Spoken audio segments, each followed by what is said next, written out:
Mga brother, preparing na tayo sa Toycon kaya nakakatuwa dahil meron tayong mga bagong item na dumating. Papakita ko sa inyo isa-isa. At least para magkaroon kayo ng idea kung ano yung mga makikita nyo sa Toycon natin this coming June 12, 13, and 14, 2026 sa SMX Convention Center. Pero may possibility rin na mabawasan to dahil baka mamaya sa page makuha din yung ibang item. Meron tayong mga art toy. Ito siya. Meron tayong 3 piraso nito kung di ako nagkakamali. Ayan siya. 3 piraso. Ito ay Toxin. Nakalagay sa lagay niya. Cyberskull, Toxin. 3 siya. Meron tayong mga art toy. Tapos, may mga Funko Pop din dito eh. Sa pagkakatanda ko, meron tayong isang buong set ng Toy Story 4 na Funko Pop. Pero ilabas mo natin yung mga kaya nating ilabas. Transformers. Marami tayong Optimus Prime. Meron tayong Hasbro na Optimus Prime. Transformers. Rise of the Beast. Sa around 8 inches in height. Meron tayong Transformers na Optimus Prime. 20 cm Advanced Model Kit. Ang brand niya ay YOLO Park. Napakaganda nito. Tingnan natin. Ayan. Ano ba condition nito? MISB, mga brother. MISB. Lahat to i-inventory muna natin at pepresyohan para maisa lang sa Toycon. Pero pwede rin namang backdoorin nyo na sa page pag gusto nyo. Blackies, Transformers, Classic Class na Optimus Prime, sealed. Medyo marami tayong Optimus Prime dahil yung nakuhaan natin na collector, Optimus Prime Shriner. Meron din tayong Hasbro, Takara Tomy, Transformers, number 86, Studio Series na Optimus Prime. Sa ganyan siya, mga brother. Ito yung likod niya.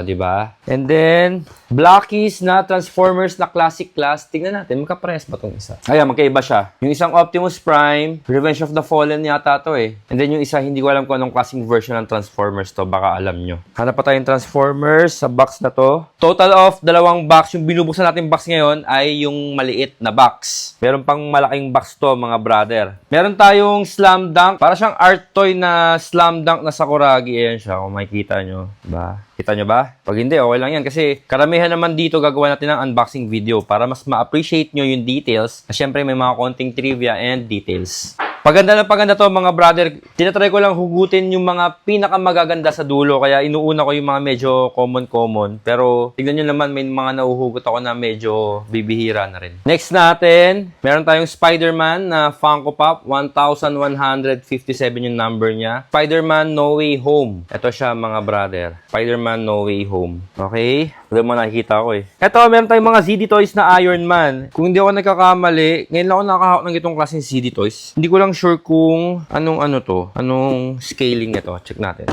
So ito yung mga maliliit na scale. Di malaki siya. Malaki siya pala, mga brother. So ito yung mga new release ng Iron Man na Hall of Armor na Mark III. Kasi before ang ZD Toys, ang release nila is separate ang Hall of Armor tsaka ang mismong figure ng Iron Man. Ito magkasama na kaya medyo mabigat siya. Ayan. BIB condition. Walang issue to. Tapos meron tayong third party na Stanley 1/6 scale. Gawa ng Dust Toys, mga brother. Ayan siya. Stanley. Tingnan natin loob. Ito siya. Yan. Di ba maganda rin? Kapakaganda niyan. Alam ko ang Dust Toys third party, mga brother. Kung hindi, pa-correct na lang si Pangs. Baka mamaya license authentic to, di ba? Mali pala tayo. Dust Toys. Magandang Stanley figure. Pwede yung panggitna sa mga Marvel collection nyo. Meron tayong Good Smile Company na Red Bull transforming plane. In-can siya na Red Bull tapos nagiging airplane. Ganun lang siya. Ayan siya, mga brother. Next natin. Ito yung mga Funko na Toy Story. So si Ducky tsaka si Bunny nandito. Kung hindi ako nagkakamali, nasa kabilang box yung ibang Toy Story. Most likely, i-release natin to ng set. Okay? Kasi kung hindi ako nagkakamali, parang complete siya or isa na lang yung kulang sa set. Next natin, meron tayong mga art toy ng Nopalito. Nasa around 3 inches in height yan, mga brother. Ayan siya. Nopalito. Next natin, ito yung pinaka-art toy nito, mga brother. Ayan. Ito yung pinaka-art toy niya, yung Toxin Harvem. Si Harvem Tolibaw. Ayan, yung artist. Kung dahil kakamali, ito ay local artist, mga brother. Cyberskull. Napakaganda na Cyberskull na to. Tingnan natin to. Hindi ko pa nakikita to eh. May mga... Saan yung mismong figure sa ilalim? Huwag natin buksan. Antayin nyo lang sa unboxing video natin, ha?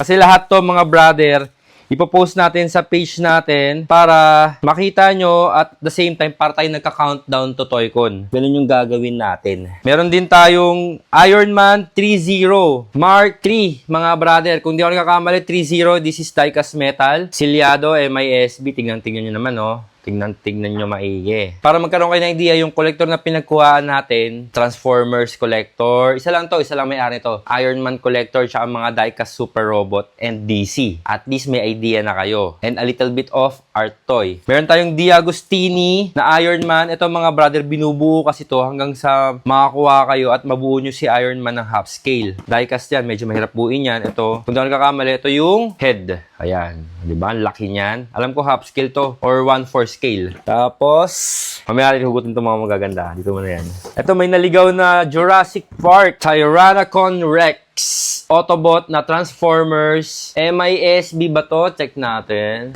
Tama. MISB mga brother. Ay, hindi. Double tape na dito eh. O, declare natin BIB. Pero yung sa loob mo, intact pa siya lahat. Never been open yung loob niyan. Ayan. O, diba? Transformers, mga brother, diba? Akala ko may niligaw na dinosaur. Yung pala, Transformers pa rin. Batman, mga brother, meron tayong statue ng McFarlane Gold Label na The Batman. Sino nga to? Si Robert Pattinson, kung di ako nagkakamali. Yan. Ito yung version ng Batman. Napakaganda niya. Nasa 12 inch in height. Statue na siya. Tapos, di-display nyo na lang. Sealed.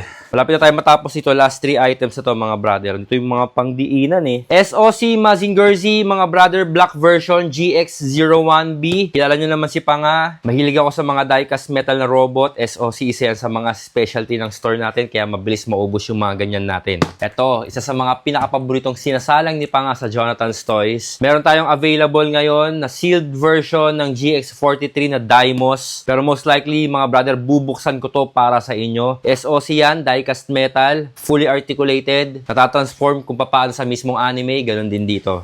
Ito yung first box natin. Check natin yung last box tsaka yung pinakamalaki. Ito kasi medyo malalaki lang yung mga box. Pero basically, nakita nyo na yung mga magaganda. Pero meron ding mas maganda pa dito. Ito, meron tayong mga Transformers na Kingdom, War for Cybertron. Meron tayong Tigatron. Tapos, Cheetor. Ayan, mga brother. Cheetor. Waspinator. Predacon. Corponok. Parang sinok lang eh. Scorponok. Ito na yung mga Funko Pop na Toy Story. O, ba't walang laman to? Oh, may Inspector Gadget, Invisible, walang laman. O, hindi nakasama yan. So, yun, mga Funko Pop na Toy Story. Si Forky, tsaka si Bo Peep. Ayan, mga brother. Number 524 and number 528. And then, sa namukal na Batman yung nakikita ko dito, ito, ang ganda nito. Animated na 12-inch Batman by Medicom Toys. Vinyl collectible dolls, mga brother. Napakaganda niya. Nakikita nyo ba? Kung hindi nyo nakikita, okay lang. Antayin nyo lang sa mga unboxing video natin yan. Puro Batman yung nakikita ko dito. Mga 12-inch na McFarlane. O yan o, mga brother. Batman, The Flash. Diba? Yung kanya si Robert Pattinson eh, diba? Tapos, ito naman, Batman Hush. Ayan. Ito, matagal na pre-order nito. Tsaka matagal na na-release to. Kaya medyo wala na sa mga kilalang toy store yan. And then, meron tayong 1989 na Batmobile. Ito siya. QY Toys nakalagay. Hindi ko alam kung licensed or hindi. Battery operated siya. Next natin, mga brother, sa mga Batman. Napakaraming Batman. Ito, laki kasi nito. Ayan o. Kotobukiya 1/6 scale. The Dark Knight na Batman. Ang laki niyan, mga brother. Kaya karamihan ng mga Batman natin dito is mga statue type. Dalawa yung Kotobukiya natin. Isa to, tsaka isang Batman Thomas Wayne na Elseworld. Ito siya.